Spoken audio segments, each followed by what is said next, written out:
seja muito bem-vindo. Meu nome é Raíza, sou advogada, professora e esse canal aqui fala sobre administração pública, assessoria jurídica para administração pública. É um canal voltado para temas de direito público e o vídeo de hoje é muito importante para você que quer atuar com assessoria jurídica, porque o que eu vim trazer para vocês é uma coisa que é muito frequente de acontecer. Quando você trabalha na administração, é comum que você receba dúvidas, casos concretos que você precisa resolver. Quando você vai buscar a resposta para essa pergunta, você não encontra nada na legislação. A legislação não fala, não te dá nenhuma pista sobre o que você pode fazer naquele caso concreto.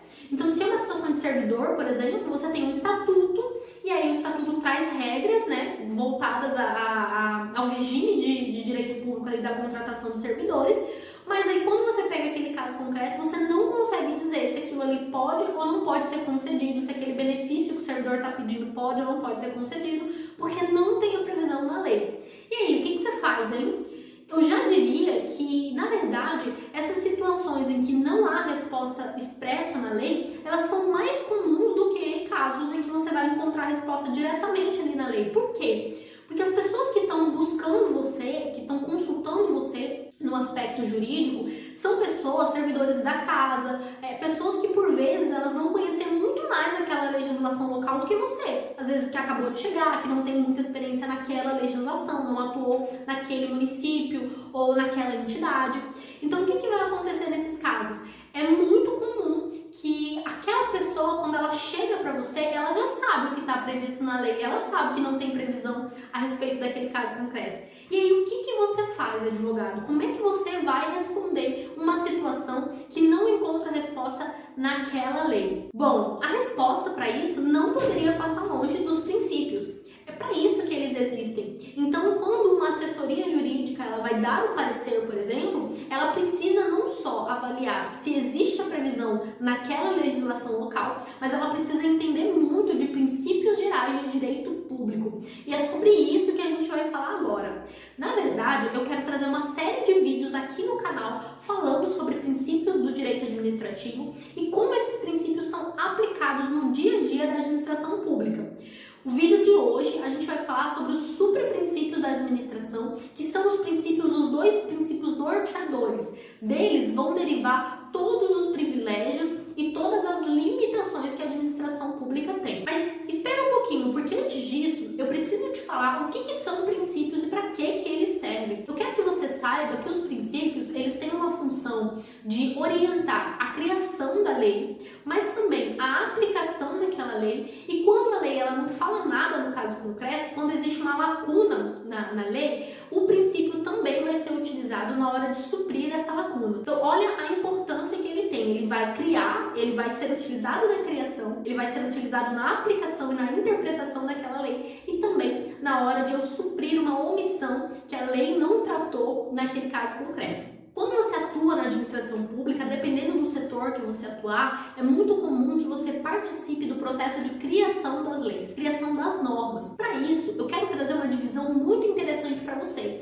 que é te explicar qual que é a diferença entre a norma, a regra e o princípio. Essa conceituação é importante para que a gente compreenda o grau de extensão de cada um desses elementos. Quando a gente fala de norma, eu preciso que você entenda que a norma ela é uma determinação. Se você entrou numa organização privada, acabou de entrar numa empresa, ali existe um conjunto de coisas que podem ser feitas e de coisas que não podem ser feitas, de condutas que são admitidas e de condutas que não são admitidas. Essa determinação, ela é imperativa, você não tem a opção de agir assim ou de agir assado. Existe uma determinação unilateral para que todas as pessoas que atuam naquele local ajam de determinada forma. E esse valor, essa determinação, ela é expressa por meio da norma. Então a gente vai ter um código de ética, a gente vai ter um regimento interno. Dentro do direito público, não é diferente. A norma, ela é a determinação em si, então é o conjunto das coisas que são admitidas e das coisas que não são admitidas. Mas eu quero que você pense na norma como um gênero, e dentro dela existe ainda uma divisão entre a regra e o princípio. E é aqui que a gente vai abordar o tema do vídeo de hoje, porque o princípio, ele é o valor que vai inspirar a criação daquela regra, enquanto a regra é exatamente a determinação específica do que pode e do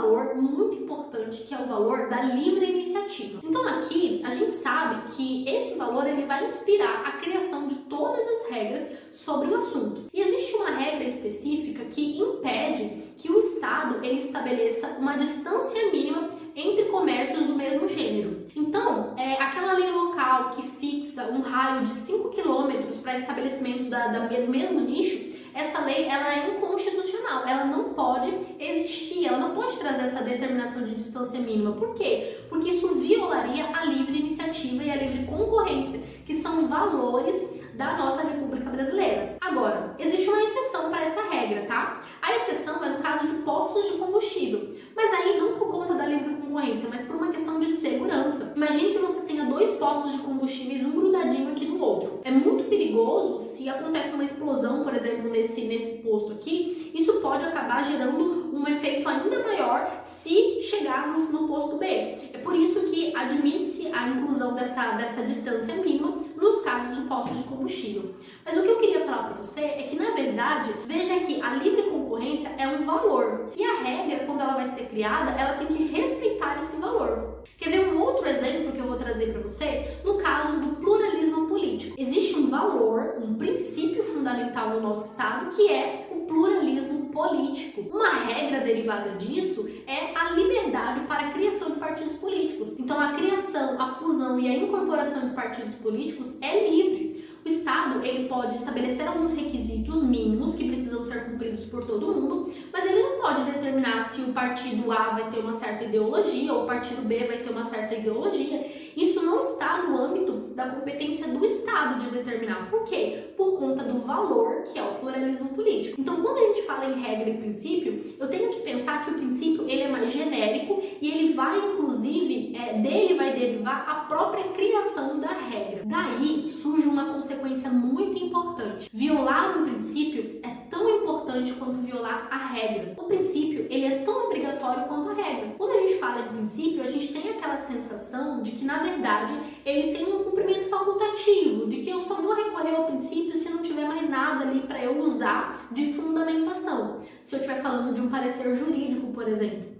Mas isso não é verdade. O princípio, ele vai inspirar a criação da regra e ele é tão obrigatório quanto ela. E existem algumas consequências pela não utilização, pela violação do princípio. Quer ver uma consequência? Quando eu violo um princípio da administração pública, aquela conduta do administrador pode acabar sendo nula, pode gerar, essa conduta pode ser anulada por um órgão de controle interno ou por um órgão de controle externo, simplesmente por causa da violação do princípio. Pode não ter violado nenhuma regra, mas pela violação do princípio, isso pode gerar nulidade. Eu vou te dar um exemplo, tá?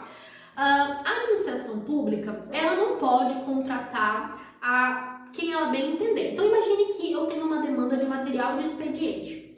Só que aí esse gestor, dentro daquela população ali, dentro daquele raio, existem 3 fornecedores que podem atender a minha demanda.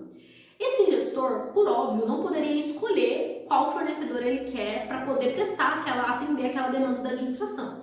Isso talvez você já saiba.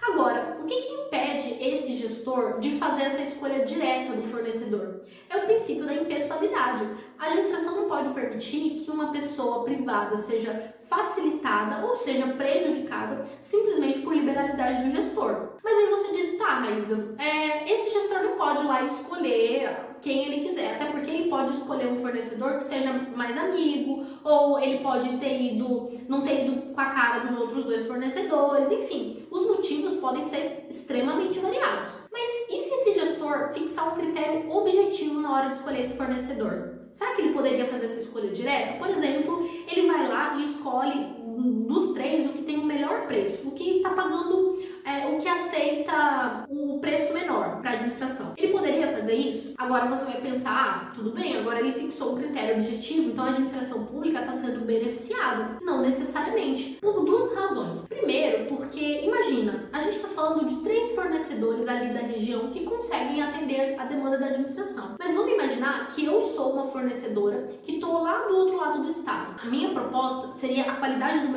meu produto é muito maior e o meu preço está com uma boa relação de custo-benefício. Só que eu nem fiquei sabendo que aquela repartição pública tem interesse em contratar esse serviço ou esse produto. Então, a minha proposta sequer chegou nas mãos do gestor. Então veja que eu restringi a participação de 3 fornecedores simplesmente porque não houve publicidade daquela demanda. Mas tem uma outra razão também que não admite que esse gestor faça a escolha direta mesmo nesses casos, porque não necessariamente a melhor proposta para a administração é o preço mais baixo. Às vezes a administração vai precisar, por exemplo, fazer um conjunto entre a melhor técnica e o melhor preço dentro daquela técnica fornecida. A gente chama esse critério de julgamento de técnica e preço. Então veja que a administração ela vai se valer de alguns instrumentos para poder garantir a melhor proposta de uma forma objetiva e impessoal. E isso prestigiando o princípio da impessoalidade. Se o fornecedor, se o gestor público faz a contratação direta daquele fornecedor, sem motivo, sem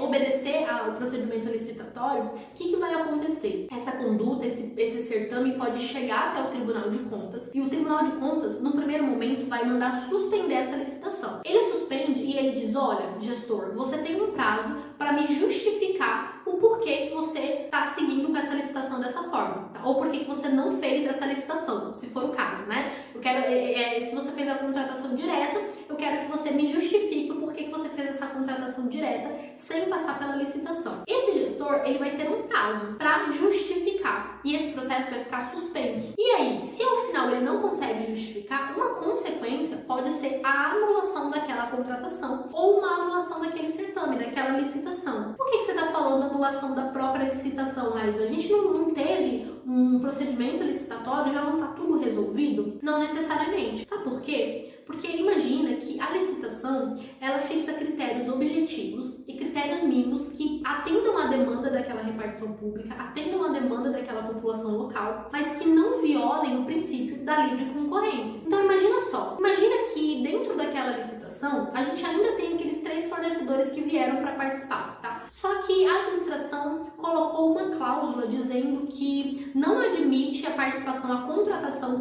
com empresas que não tenham uma sede fixada num raio de 10 quilômetros da sede da prefeitura. Um exemplo, tá? O que acontece? Eu estou tentando contratar um material de expediente. A sede da empresa, da fornecedora, pouco importa para fins daquilo que eu quero contratar. Se a empresa tiver uma logística suficiente para conseguir entregar a quantidade de produtos que eu preciso, no tempo que eu preciso, não importa onde é que está fixada a sede daquela empresa. Então veja que às vezes a administração pública coloca uma cláusula dentro dessa licitação que vai violar, que vai restringir a competitividade.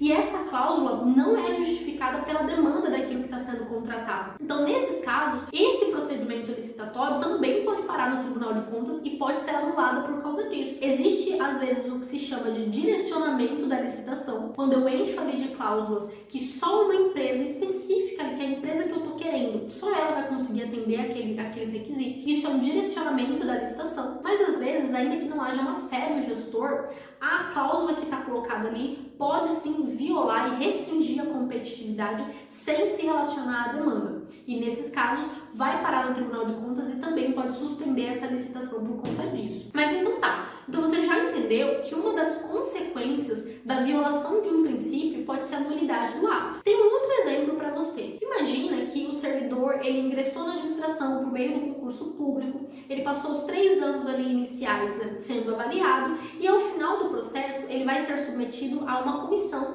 que vai fazer a avaliação especial de desempenho dele. Essa avaliação de desempenho ela tem a finalidade de verificar se o servidor está apto, se está tudo certinho para que ele adquira a estabilidade no serviço público. Olha só, imagina que esse processo, essa avaliação do servidor, correu todo a revelia dele. O que é correr a revelia? Ele não ficou sabendo que estava sendo avaliado. Ele só foi saber que ele estava sendo avaliado quando foi publicada a decisão que o exonerava de ofício. Uma das consequências de você ser reprovado no estágio probatório, na avaliação especial de desempenho, é você não adquirir a estabilidade e por conta você vai ser exonerado de ofício do serviço público. O que acontece nesses casos? O servidor ele vai dizer, ei, você violou um princípio constitucional, que é a ampla defesa e o princípio do contraditório. Eu não fiquei sabendo que a administração estava me avaliando. Eu não tive a oportunidade de me manifestar sobre as avaliações que fizeram sobre mim, sobre as provas que foram juntadas. Em que momento que eu me manifesto? Eu não me manifestei. E aí, essa exoneração do servidor, ela pode ser anulada tanto internamente, se tiver uma junta de recurso, por exemplo, ou uma autoridade superior que vai avaliar aquela decisão inicial, como essa decisão também pode ser avaliada e anulada no Poder Judiciário. Então vai para o Poder Judiciário e ele vai dizer, olha, eu não vou nem questionar o mérito do que está sendo avaliado aqui, mas o fato é que existe uma violação de um princípio constitucional. Então esse servidor vai ser reintegrado e ainda pode ter direito a receber todas as verbas que ele deveria ter recebido naquele período em que ele ficou afastado. Então isso gera nulidade da conduta só por violação de um princípio. A gente precisa entender que a violação do princípio, ela é muito grave e ela vai gerar as mesmas consequências da violação de uma regra, tá bom? Uma outra consequência que a gente também pode ter no caso de violação de princípio é a responsabilização do agente. Tem um vídeo aqui no canal que fala só sobre improbidade administrativa. Lá eu te falo e te explico que uma das espécies de ato de improbidade administrativa é aquele ato que viola um princípio da administração pública. Lá na Lei 8429, ela traz um rol de condutas que podem caracterizar uma violação de princípio, mas aquele rol, ele é exemplificativo. Então, existem outras condutas que também podem violar o princípio da administração e podem acabar gerando a condenação do agente por improbidade administrativa. A consequência, de acordo com a nova lei agora, é o pagamento de uma multa de até 24 vezes a remuneração do agente. Não para por aí, tá? Nesse caso do Tribunal de Contas que eu te falei, por exemplo, a gente pode ter a condenação do próprio agente público que praticou aquele ato que foi anulado ao pagamento de multa também. Então essa multa pode vir não só para o ente, como também para o agente público que praticou o ato. Então veja que a gente está falando das mesmas consequências que seriam geradas no caso de violação de uma regra. E aí eu vejo que é muito comum quando o órgão jurídico, né, o órgão que faz assessoria jurídica ali da repartição, ele emite um parecer jurídico fundamentado em um princípio, às vezes o gestor que está sendo assessorado, ele questiona, tá, mas de onde que você tirou isso? Porque isso não tem previsão na lei. E aí você precisa explicar nesse momento que a violação do princípio, ela é muito importante, tão importante quanto a violação da regra. E se existe a previsão do princípio, ele é obrigatório, melhor dizendo, ele é obrigatório e não é facultativo. Então você precisa explicar para aquele gestor que não necessariamente o fato de não estar previsto ali na lei afasta o cumprimento daquela conduta, tá? Então é importante que tenha essa relação, porque como eu falei, existe um conhecimento muito grande daquela legislação local. Então você precisa explicar que a fundamentação jurídica, ela vai além só do que está previsto ali na letra da lei. Também vai envolver outros elementos que são tão importantes quanto. Então tá, então falamos das consequências dos princípios e a gente também falou que o princípio, ele vai fundamentar, ele é um valor que vai fundamentar a própria criação da regra, né? Então o princípio ele é mais genérico, enquanto a regra ela é mais específica. Mas agora eu quero entrar num outro assunto com vocês que tem a ver com uma característica muito importante também do princípio, que é a dispensa de uma lei formal. Como assim, Raíza? Isso aqui é interessante, porque essa discussão toda sobre a lei formal começou com uma resolução do CNJ. O CNJ é um órgão de controle interno do Poder Judiciário. E aí, ele emitiu uma resolução dizendo que era proibida a contratação de parentes por servidores do Poder Judiciário. Então, por exemplo, um juiz não poderia contratar um assessor jurídico que fosse seu cônjuge ou que fosse um parente seu até o 3º grau. E aí, essa discussão foi parar no Supremo Tribunal Federal, porque dizia o seguinte, tá, mas essa regra de que não pode ter contratação de parentes, ela não está prevista numa lei formal, não tem uma lei ordinária, uma lei complementar que traz essa proibição. Então, como que a resolução do CNJ vem e vai criar essa proibição? O Supremo Tribunal Federal, ao analisar esse caso, ele disse, olha, aqui a gente tem a violação de um princípio. O nepotismo, a prática de nepotismo, não precisa estar prevista numa lei formal para poder ter cumprimento. Por quê? Porque essa proibição vai derivar do próprio princípio constitucional da impessoalidade e da moralidade. Então, não seria moral, do ponto de vista da administração pública, que aquele servidor contratasse um parente teu. E isso também poderia gerar um prejuízo ao princípio da eficiência, porque eu não tenho a garantia garantia de que a contratação daquela pessoa foi pela competência profissional dela e sim, talvez por conta dessa relação de parentesco que existe entre a autoridade nomeante e a autoridade nomeada. E aí, naquela ocasião, o Supremo decidiu exatamente isso. Eu não preciso de uma lei formal para proibir a prática de nepotismo. E isso é muito comum, porque se você pegar legislações locais, legislações municipais, nem toda legislação vai ter aquele artigo ali que proíbe a contratação de parentes. Mas quando isso vai para órgão, para assessoria do órgão jurídico, ele tem que pontuar, olha, embora isso não exista na legislação local aqui, essa vedação vai decorrer da própria Constituição Federal. Então eu não preciso de uma lei que vai trazer essa proibição, porque já é algo implícito e já é algo tão obrigatório quanto se eu tivesse uma lei. E aí a vedação da contratação de parentes vai existir mesmo no âmbito daquela legislação municipal. Uma outra característica desse princípio, que é muito importante também, é que é o seguinte, os princípios, eles não são absolutos. Então eles podem ser relativizados dependendo do caso concreto. Quer ver um exemplo? A gente diz assim, o princípio é o princípio da liberdade da vida, né, da garantia da vida, o direito que eu tenho à vida. Ele é um princípio absoluto aqui no Brasil? No primeiro momento você pode pensar, sim, é um princípio absoluto, porque o Estado não pode tutelar que alguém tire a minha vida, por exemplo. Não necessariamente. Você sabia que existe pena de morte no Brasil? Nesse momento você deve ter dado um pulo. Existe pena de morte no Brasil? Sim, existe. Nos casos de tempo de guerra, em situação de guerra, o Brasil pode condenar um indivíduo à pena de morte por conta de crimes relacionados ali à situação de guerra. E no Código Penal Militar existe a previsão de que essa morte vai acontecer por meio do fuzilamento. Então veja, é um momento em que o próprio Estado ele vai afastar o direito à vida. Então veja que nem mesmo o direito à vida é um princípio absoluto no Brasil. E existem outras situações também. Eu posso ter uma situação em que eu tenho dois princípios conflitantes ali. Eu me lembro de um caso muito interessante que envolvia o cantor Roberto Carlos. À época, eu acho que foi ali pelo ano de 2005 ou 2006, salvo engano,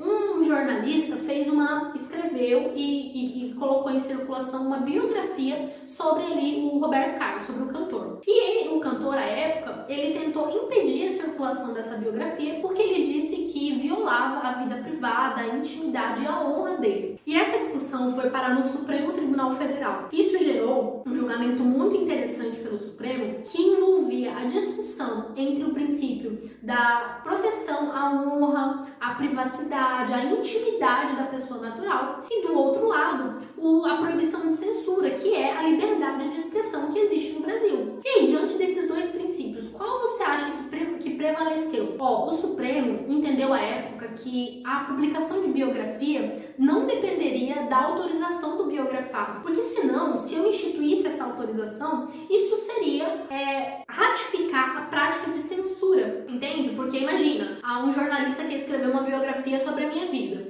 Se para isso ele precisa de autorização da minha parte, então imagina, todas as biografias vão acabar virando uma autobiografia, né? Eu vou ter toda a história contada do ponto de vista da pessoa que participou daquela história, né? E não dos elementos externos. Então, isso seria com certeza uma prática de censura. Só que o Supremo, ele não afastou completamente a proteção da intimidade e da honra. O que ele disse? De fato, você pode publicar a biografia não autorizada, mas se o biografado ele se sentir violado na sua privacidade, violado na sua intimidade e violado na sua honra, ele pode procurar o Poder Judiciário e pode, inclusive, pleitear uma indenização por dano material e por dano moral contra a pessoa que o biografou, tá? Por que isso? Porque a liberdade de expressão, que é um valor, é um princípio da República Federativa do Brasil, é um princípio não absoluto, assim como todos os outros princípios são. Então existe a previsão lá na Constituição de que é livre a manifestação do pensamento, mas é vedado o anonimato. Por que a Constituição veda o anonimato? Justamente pela responsabilização. Eu posso falar aquilo que eu quiser falar, desde que eu saiba que eu vou ter a consequência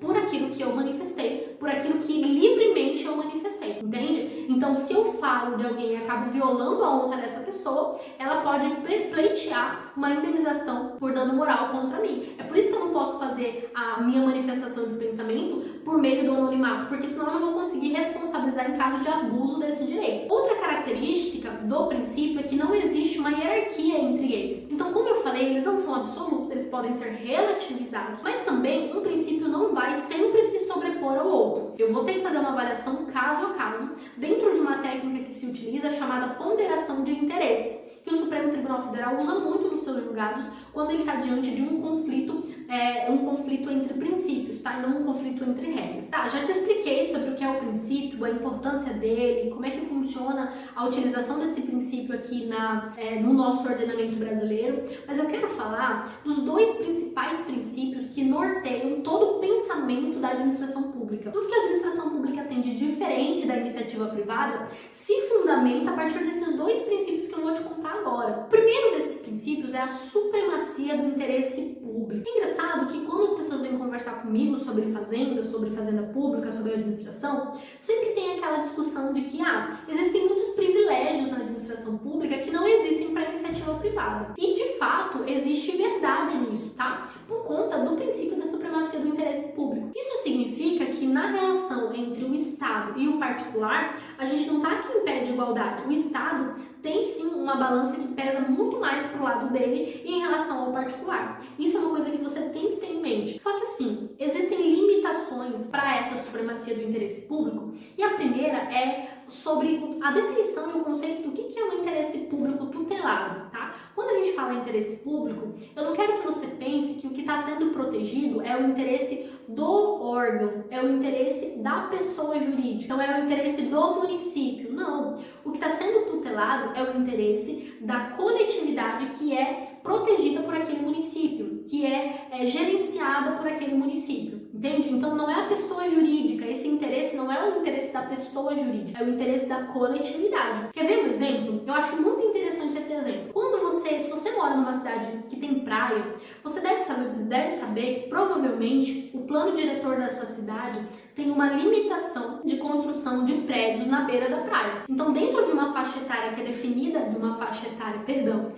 de uma faixa que é definida ali no plano diretor, não pode ter construção, por exemplo, de prédios com mais de 5 andares. Cada município vai ter a sua previsão, a sua regra diferente. Mas por que isso? Qual que é a justificativa para isso? Imagina que naquele momento de eu fixar o plano diretor, eu tenho que prever que se eu permito que aquele litoral todo seja coberto por prédios, ali, toda a beira da praia seja coberta por prédio, provavelmente eu vou gerar um prejuízo para a população que mora mais afastada ali do litoral, para a população que está ali mais para o continente. Então eu vou impedir ventilação, eu vou impedir iluminação, passagem de raio solar, por todas essas questões técnicas aí que não são da minha área. Mas o fato é que a inclusão dessa proibição na norma, ela visa proteger o interesse da coletividade. Quando a gente fala de coletividade, você pode dizer, tá, Raíza, mas eu não tô falando de uma pessoa só que mora na beira da praia, eu tô falando de um conjunto de prédios que abriga várias famílias. Mas eu tô protegendo só o interesse daquelas famílias específicas que moram na beira da praia, ou eu tenho que olhar para o interesse de toda aquela população que mora naquele município? Qual que é o papel do ente público nesse caso? É proteger o interesse da coletividade. Então eu não posso permitir que em prol do benefício de poucos, muitos sejam atingidos. Esse é o papel. Por isso que a gente fala de supremacia do interesse público. E é por isso que o poder público vai ter a prerrogativa de dizer para você que você não pode construir acima de 4 andares. E aí, quando a gente fala de interesse público, uma coisa que é muito interessante você saber é o seguinte: o Estado ele tem duas grandes funções. O Estado ele existe por duas grandes razões. A primeira razão pela qual o Estado existe é a proteção das liberdades individuais. O Estado ele tem o papel de te proteger dele mesmo. Quer ver um exemplo? Existe uma previsão na Constituição de que a casa do indivíduo é um asilo inviolável. Então, nem mesmo o Estado ele pode entrar e sair da tua casa sem a tua autorização na hora que ele quiser. Existem algumas exceções para o ingresso sem autorização da pessoa na casa dela? Existem, mas essas exceções elas são muito restritas, como por exemplo o caso da determinação judicial. O Estado diz, olha, se for por determinação judicial envolvendo a prática de uma atividade criminosa ou alguma coisa assim, o Estado pode autorizar o ingresso daquele agente público dentro da casa do indivíduo. Só que mesmo essa exceção tem uma limitação. Por quê? Qual que é a limitação nesse caso? Não pode ser durante a noite, só pode cumprir a determinação judicial durante o dia. Eu já assisti uma série, que era uma série brasileira, inclusive, que os agentes federais iam procurar uma pessoa, iam entrar na casa da pessoa para fazer, acho que busca e apreensão. E aí aparece assim, era umas 5 e pouco da manhã e os agentes estavam parados assim na frente da casa da pessoa, esperando o sol nascer, então, esperando dar o horário para que eles pudessem entrar na casa do indivíduo durante o dia. Então veja que quem é que determina isso? O próprio Estado determina limitações para a atuação dos seus agentes públicos. Porque senão a gente teria uma situação em que o Estado, que já tem muito mais ferramentas, fique numa situação de total desigualdade com o particular.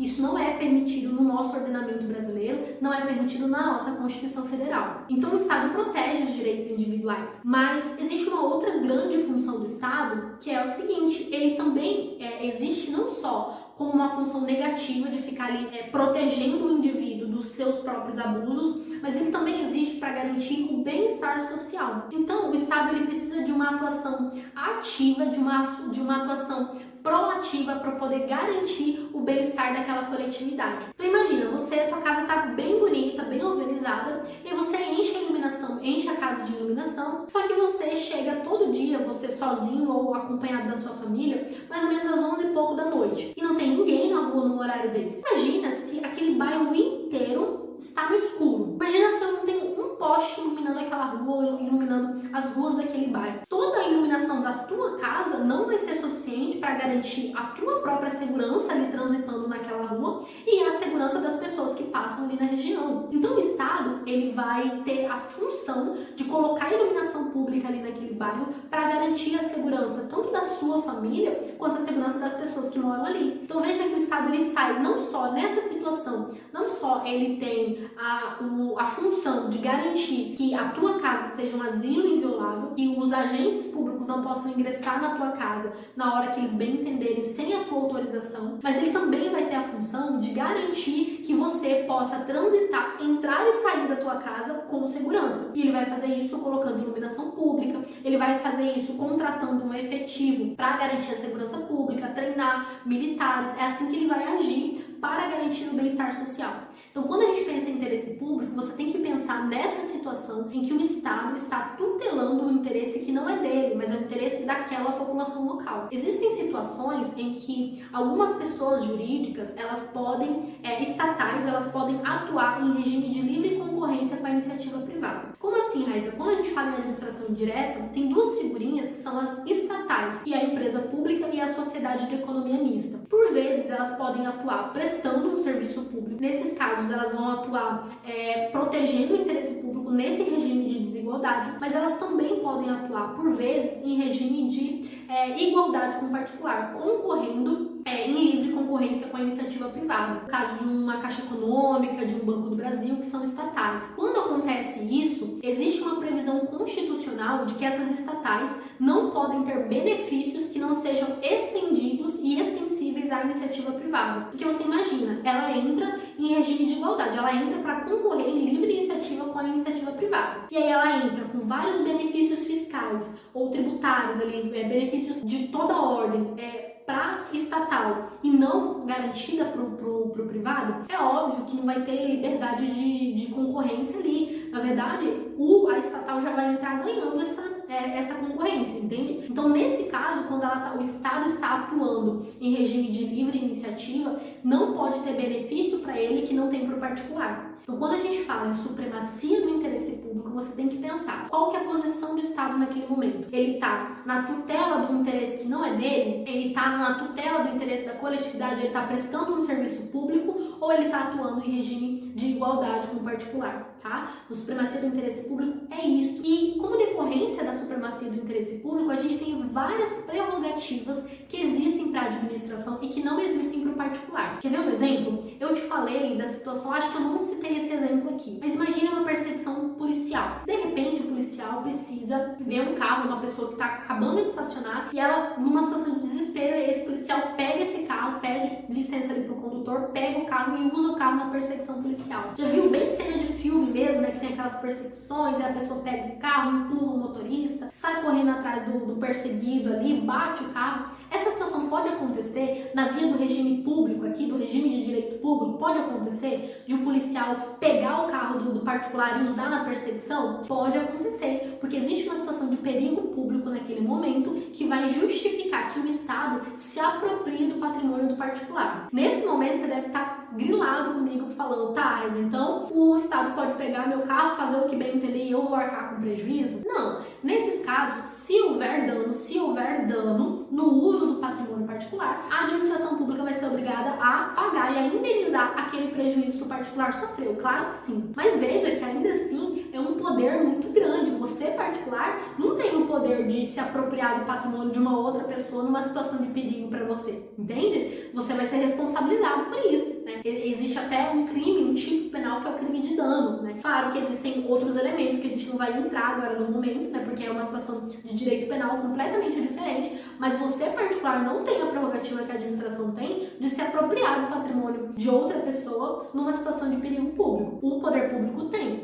Mas vai além disso, tá? Não vamos pensar só numa situação de perigo público. Vamos pensar numa situação de interesse público mesmo. Quer ver um exemplo? A gente tem uma região ali, um bairro, que precisa muito de uma escola. E aí a administração vai pesquisar ali, né, onde é que ela pode instalar aquela escola. E ela vê que o local mais apropriado para ela instalar aquela escola é na sua residência. Você tem um imóvel, né, que você pode morar, pode ser um imóvel residencial, mas tem um tamanho perfeito, a localização excelente, passa transporte público por ali, e a administração precisa se valer daquele imóvel que é teu, tem matrícula, tá tudo certinho, para poder construir uma escola. Só que acontece que você ama morar nesse lugar. Você mora nesse lugar há muito tempo, você gosta da localização, você mexeu na casa, tá tudo certinho, você acabou de fazer uma grande reforma naquela residência. E aí, o que você acha que vai prevalecer nesse caso? A tua vontade de morar naquela residência ou a necessidade da administração de construir uma escola para atender o interesse daquela população ali? É claro que vai prevalecer o interesse público, o interesse da construção da escola, mas o Estado não pode te tirar da tua casa a qualquer momento sem deixar você de mãos abanando. Ele, claro que ele não pode fazer isso. Então a previsão desses casos de desapropriação mediante uma indenização que seja prévia, justa e em dinheiro. Então indenização prévia, justa e em dinheiro, porque eu vou atender o interesse público sim, o Estado pode te tirar da sua casa sim, mas ele não pode fazer isso deixando você no prejuízo. Veja que nessas situações a gente tem claramente a situação da vontade do particular diante do interesse público, o interesse privado diante do interesse público no sentido primário mesmo, né, de tutela do interesse da coletividade. Mas existem outras prerrogativas. Vamos falar da terceira prerrogativa, que é a prerrogativa que o Estado tem de convocar particulares para prestar um serviço público específico. Quer ver? Você já foi jurado? Mesário? Pois é, se você foi jurado ou mesário, eu, por exemplo, sempre tentei ser jurado. Então, quando eu era estudante de Direito, eu me cadastrava na plataforma lá do Tribunal de Justiça e torci várias e várias vezes, porque eu frequentava muito, gostava muito de assistir sessão de Tribunal de Júri. Mas eu nunca fui chamada para ser jurado. Agora, normalmente, quem é chamado para ser jurado não gosta de ser jurado do Tribunal do Júri, tá? Não é de um programa de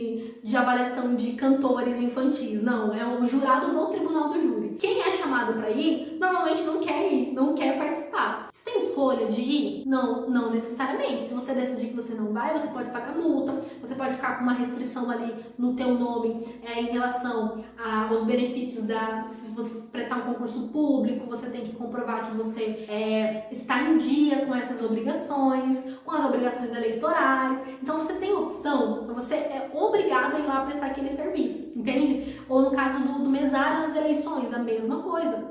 Você não tem opção, você é convocado para prestar aquele serviço. Quer ver um outro exemplo? Prestação do serviço militar obrigatório. Quando o jovem completa 18 anos, ele vai lá, faz o alistamento. Se ele for convocado, ele tem opção de não ir? Ele não tem opção, porque é um serviço obrigatório. Se for por uma questão de liberdade de consciência e de crença, por exemplo, o Estado ele tem que garantir que esse indivíduo possa fazer uma outra coisa no lugar. Então ele vai prestar o serviço militar, talvez ele tenha uma ideologia de ser contra a guerra, de uma ideologia pacifista, então o Estado pode colocar ele para cumprir uma outra função, um serviço alternativo àquilo ali. Mas veja que a gente diz que é um serviço alternativo, mas não é facultativo. Ele vai ter que cumprir do mesmo jeito, entende? Então, isso é uma prerrogativa que o Estado tem de obrigar o particular a fazer uma coisa, prestar um serviço que ele não quer prestar naquele momento. Mas existem outras prerrogativas. Por exemplo, no processo judicial, em que a Fazenda Pública figura como parte, os prazos para a Fazenda Pública contestar ou recorrer são dobrados. Existem situações específicas, como, por exemplo, se o prazo for próprio para aquela Fazenda Pública,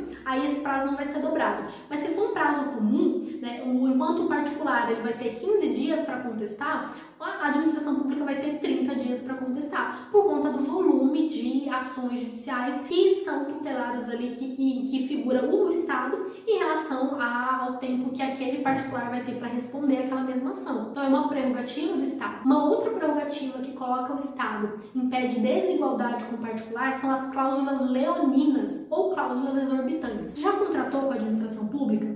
Todo mundo acha um sonho ter a administração pública como cliente, né? Mas você tem que entrar ciente de que existem cláusulas que são exorbitantes. E isso significa que em algum momento você pode se ver diante de uma peculiaridade que jamais aconteceria num contrato privado. Vou te dar um exemplo. Dentro de um contrato administrativo, se a administração parar de pagar ao particular, ele é obrigado a permanecer prestando aquele serviço por até 90 dias. Então, o inadimplemento contratual de até 90 dias tem que ser suportado pelo particular, porque parar de prestar aquele produto ou aquele serviço vai gerar um prejuízo para a população que está sendo atendida. Diferente da iniciativa privada, que não tem essa exigência de você suportar o inadimplemento por até 90 dias, entende? Fora outras cláusulas também, como por exemplo a possibilidade de a administração rescindir unilateralmente esse contrato. O particular, se ele quiser rescindir aquele contrato, ele tem que correr no judiciário e buscar uma decisão judicial para liberar ele da obrigação de cumprir aquele contrato, se a administração, obviamente, for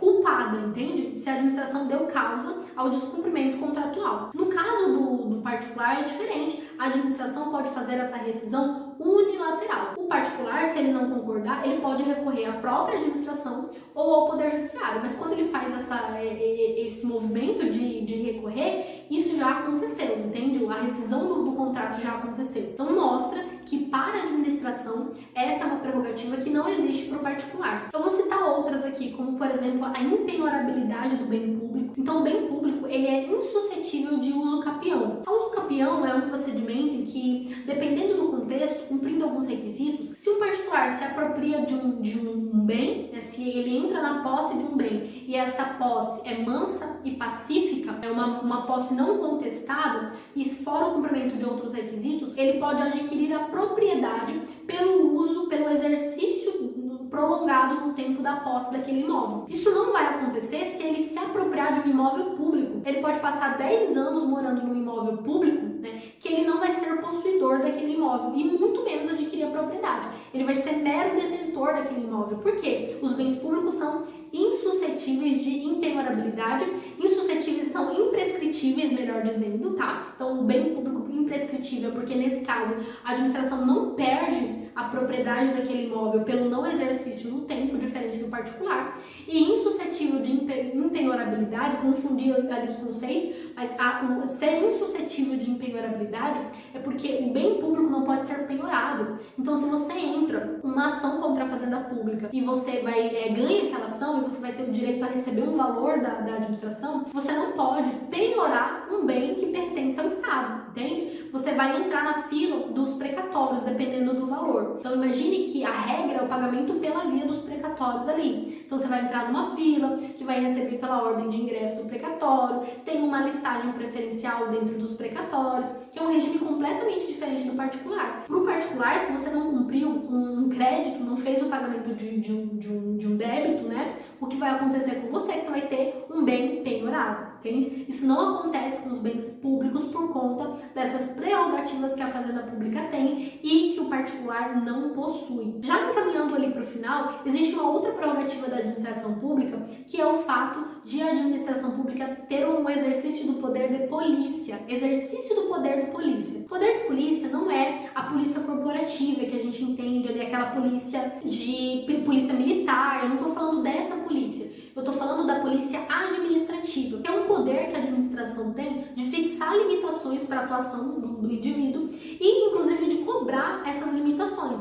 Como no caso que eu falei que você quer construir o teu prédio, né? O teu prédio na beira da praia, ou a tua casa na beira da praia. A administração pública, ela pode estabelecer uma regra limitando a construção daquele prédio até 4 andares, por conta do exercício do poder de polícia. Tá, e o que vai acontecer se você ultrapassar os 4 andares? A administração pública pode ir lá, mandar você suspender aquela obra se ela estiver em andamento e no final mandar você demolir a parte que ultrapassou aquilo que estava previsto na legislação local. Esse poder que a administração pública tem de demolir aquela parte superior decorre justamente do poder de polícia. Quer ver um outro exemplo de poder de polícia? Se você estaciona num local proibido, o que a administração pode fazer? Vai lá e te multa. Já recebeu aquele amarelinho de multa de trânsito? Pois é, ela vai lá e te multa. Mas e se você estaciona num local proibido, por exemplo, na frente da entrada de uma ambulância? Aí é pra acabar, né? Imagina se você faz um negócio desse. A administração não só ela vai te multar, como ela vai também tirar o teu carro dali. E você ainda vai arcar com os custos daquele guincho, entende? Por que isso vai acontecer? Por conta do poder de polícia da administração.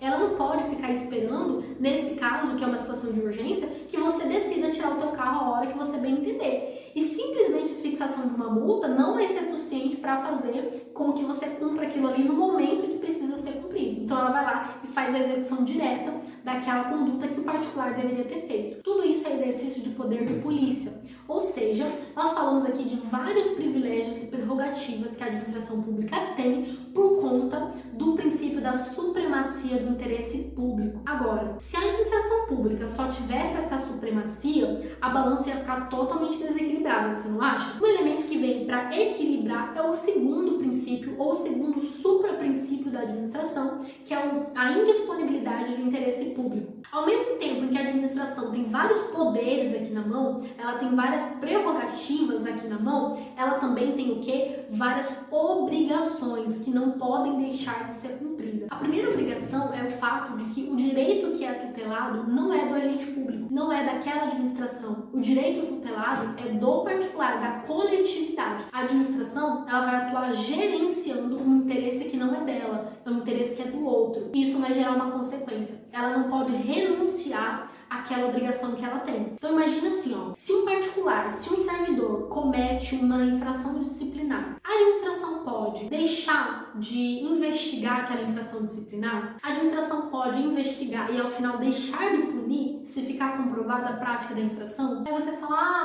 mas é um servidor tão bom, passou muito tempo, nunca praticou uma infração disciplinar, é a primeira vez que ele pratica, tá comprovado, mas é a primeira vez que ele pratica uma infração disciplinar, né? Todo mundo aqui tá compadecido da situação dele. Perfeito, isso com certeza, o fato dele ter uma ficha limpa ali, vai influenciar na hora da gradação da penalidade. Agora, o gestor pode simplesmente deixar de aplicar? Não, porque se ele deixar de aplicar a penalidade, quem vai ser responsabilizado vai ser ele, pessoalmente, por conta disso. Por quê? Porque a obrigação de investigar uma infração e de penalizar não é uma faculdade do gestor, é uma obrigação de fato. Então, ele não pode deixar de aplicar, ele não pode renunciar ao direito que a coletividade tem de que uma infração praticada pelo servidor vai ser penalizada à altura, entende? Ou uma outra situação, por exemplo, a administração ela pode deixar de cobrar uma multa administrativa? Não, como regra, não. Por que como regra? Porque a administração ela pode trazer benefícios para o parcelamento daquela multa administrativa, ela pode trazer o perdão da multa, de uma forma, a gente já até falou disso, né, do induto administrativo, que é o perdão de sanções administrativas. Mas isso tem que ser feito dentro de um critério objetivo, não beneficiando uma pessoa específica, tem que ter previsão em lei, não é o gestor que escolhe,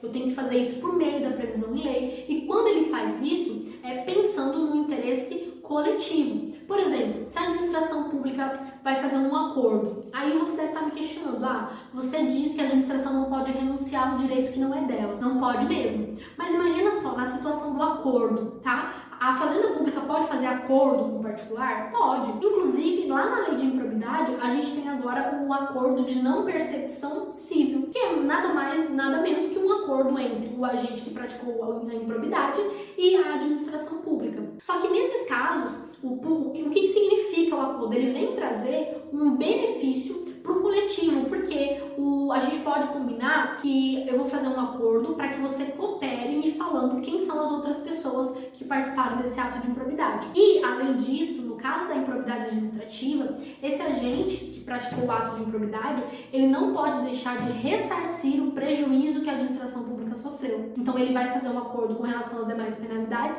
mas o ressarcimento do prejuízo tem que ser integral, porque senão eu estaria obrigando que a coletividade arcasse com o prejuízo da prática do ato ímprobo, e isso não é possível. E quando eu vou fazer um acordo, por exemplo, de infrações tributárias, né, de multa tributária, ou até do pagamento de tributo, o que a administração vai fazer? Às vezes ela vai abrir mão de um certo valor para poder conseguir uma velocidade na arrecadação daquele valor. Então existe ao final um peso sobre o que é uma possibilidade de atender o interesse coletivo ali, como é um acordo natural. Mas veja que o acordo feito pela Fazenda Pública, ele tem que ter previsão em lei, então aquela lei daquela temática tem que autorizar que a administração faça esse acordo e tem que cumprir requisitos. Normalmente esses requisitos, dentro desses requisitos tem a previsão de que no caso de prejuízo, o particular tem que arcar integralmente com o prejuízo. Então ele vai fazer um acordo com relação às demais penalidades, mas o ressarcimento tem que ser integral. Então veja que ao mesmo tempo em que a gente garante a supremacia do interesse público, eu também vou garantir que o interesse público ele é indisponível. Então os agentes públicos, primeiro, só podem fazer o que está previsto, que é autorizado pelo ordenamento jurídico. Ele não pode criar uma regra da cabeça dele, ele não pode fazer isso. Diferente da iniciativa privada, em que vige o princípio da autonomia da vontade. O particular, se não tiver nada proibindo, é permitido. Na administração, não. Se não tiver nada autorizando, é proibido. Entende que é o inverso? Isso não acontece na iniciativa privada. Por quê? Porque eu tenho, dentro da lógica do direito público, uma previsão de que a administração pública ela precisa obedecer o princípio da legalidade, ela precisa obedecer aquilo que está autorizado para ela, tá? E aqui, dentro desse princípio da indisponibilidade do interesse público, também tem a previsão de que a administração não pode renunciar um direito que não é dela, a administração não está lidando com direitos próprios, está lidando com direitos de terceiro, e por isso a responsabilidade dela é muito maior, e a administração, mesmo na hora de fazer transações, de fazer acordo com o particular, tem que seguir a previsão da lei, tem que seguir critérios objetivos, e ao final de tudo, eu ainda tenho que dizer que aquele acordo foi mais benéfico para a coletividade, seja porque gerou a arrecadação mais próxima, seja porque teve um ressarcimento integral do prejuízo, enfim, eu não posso fazer um acordo de forma unilateral. Tá? O gestor vai lá e decide com quem que ele quer fazer o acordo, um acordo totalmente sem critério, como seria na iniciativa privada. Então, um acordo entre particulares, se for um direito indisponível, eu posso abrir mão de metade, de mais da metade do valor, eu posso fazer um acordo dentro daquilo que a gente conseguir chegar ali naquela conclusão. Né? Não existe essas limitações como existe para a fazenda pública, tá bom? É isso que você tem que ter em mente,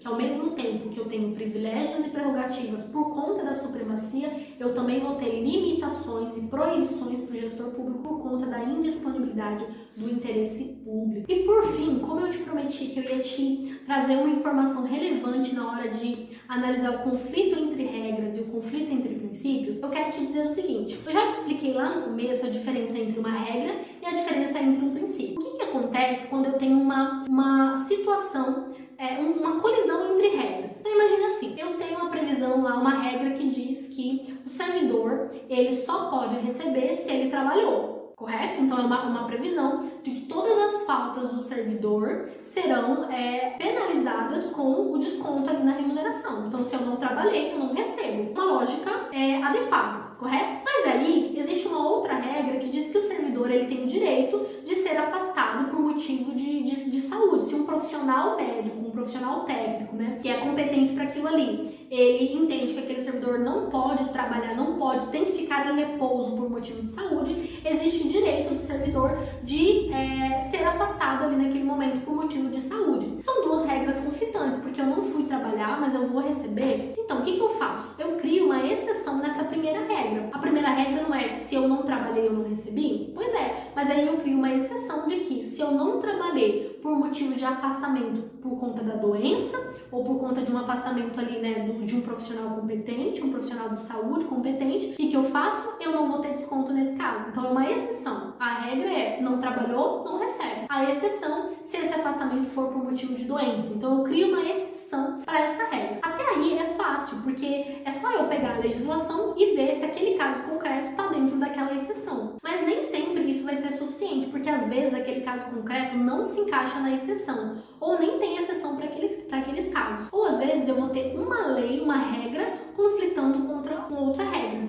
entende? Eu vou ter uma lei conflitando com outra lei. Para isso, eu vou utilizar a aplicação de 3 critérios. Eu vou falar esses critérios na ordem em que eles precisam ser utilizados, tá? O primeiro critério é o critério hierárquico. Eu vou avaliar se uma lei é hierarquicamente superior à outra. Por exemplo, se eu estou falando do Estatuto dos Servidores Municipais e esse estatuto viola uma regra trazida pela Constituição Federal, você concorda comigo que a Constituição é hierarquicamente superior ao Estatuto dos Servidores Municipais? Então, nesse caso, quem é que vai prevalecer? A regra da Constituição Federal. Mesmo que não tenha a previsão ali, mesmo que eu não tive a retirada daquele artigo, então você abre a lei, aquele artigo está lá bonitinho. Mesmo assim, aquela regra não vai ser aplicada porque ela viola uma regra que é hierarquicamente superior, entende? Mas às vezes eu não estou diante de regras que são hierárquicas, uma em relação à outra. Às vezes eu estou diante de uma lei complementar e uma lei ordinária, ou de 2 leis ordinárias, ou de 2 leis complementares. E como eu te falei num outro vídeo, que eu vou pedir para a produção colocar aqui na descrição ou em algum lugar desse vídeo aqui,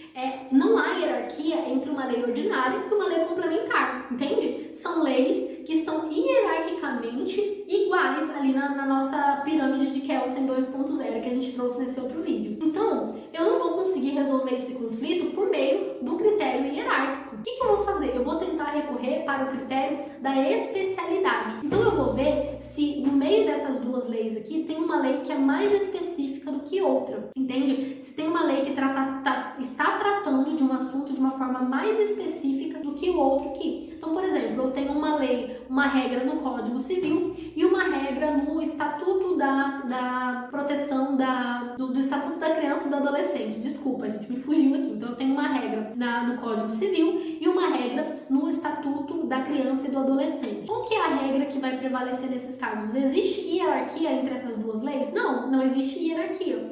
Mas eu tenho uma especialidade. Então, vai prevalecer a regra do Estatuto da Criança e do Adolescente por ser mais específica em relação ao Código Civil, entende? Mas nem sempre eu vou conseguir resolver esse conflito por meio da aplicação desses 2 critérios. E aí eu vou recorrer ao último critério, que é o critério cronológico. Se eu não tenho 2 leis que são uma hierarquicamente superior à outra, se eu não tenho uma lei especial e uma lei genérica, então eu tenho 2 leis genéricas, eu vou avaliar qual a lei que veio por último. Por quê? Porque a lei posterior, ela vai revogar a lei anterior no que for contrário. Então, a lei mais nova, ela vai revogar a lei anterior. Às vezes, pode acontecer de vir uma lei mais nova, que trata de outros assuntos, mas tem uma parte que é incompatível com a lei anterior. Então, essa lei posterior, essa lei mais nova, ela vai revogar a lei anterior naquilo que for incompatível, entendeu? Então, esses 3 critérios a gente vai utilizar quando eu estiver diante de um conflito de regras, entende? Quando eu estiver diante de um conflito de regras, um conflito entre uma lei e uma outra lei, eu vou verificar, você que é o intérprete, que é o assessor jurídico, né, que é o advogado que está atuando como consultor, você vai ter que aplicar um desses 3 critérios ou você pode utilizar a combinação desses 2 critérios para poder resolver esse conflito. Então lembra da ordem. Primeiro, o hierárquico, depois o especial e por fim o cronológico. Quando eu tenho a colisão entre princípios, aí o critério de interpretação é diferente, porque no caso dos princípios, eu não tenho uma invalidação da norma, eu não tenho uma lei vai revogar a outra lei, um princípio vai revogar o outro princípio. Os princípios, eles coexistem. Lembra que eu falei para vocês que os princípios não são absolutos? Então o que eu vou fazer é que diante de cada caso concreto, esse princípio, ele vai ser relativizado diante de um outro princípio. Quando eu falo em princípios de direito público, eles vão sair lá da Constituição Federal. Então, quem está fazendo essa avaliação, essa ponderação de princípios vai ser o Supremo Tribunal Federal. Então, o meu conselho para você é, quando você for for tratar desse assunto, né, quando você estiver diante de uma colisão de princípios, na hora de fundamentar o teu parecer, primeiro verifica se o Supremo Tribunal Federal já avaliou a colisão de princípios em situações semelhantes. Às vezes, você não vai ter uma decisão com repercussão geral, mas você vai ter uma decisão que já foi avaliada pelo Supremo Tribunal Federal, por uma das turmas do Supremo Tribunal Federal, e isso vai servir de parâmetro para você. Diante daquele caso concreto, aquele princípio, um princípio pode prevalecer em relação ao outro, mas ele não anula o outro completamente. Ele simplesmente vai ser relativizado em relação ao outro por conta das circunstâncias do caso concreto. O que eu quero trazer para vocês é que quando a gente vai fazer uma fundamentação dentro da administração, eu não posso recorrer simplesmente à regra. Recorrer à regra é algo que vai trazer uma limitação muito grande à tua fundamentação. Então, para você trazer um parecer que seja coeso, né, um parecer que seja robusto em termos de fundamentação, você precisa conhecer de princípios gerais de direito público. Não esquece, gostou do vídeo? Curta, comenta aqui, compartilha com quem você quiser, que a gente vai continuar trazendo informações aqui de direito público diretamente para você. Um beijo e até a próxima!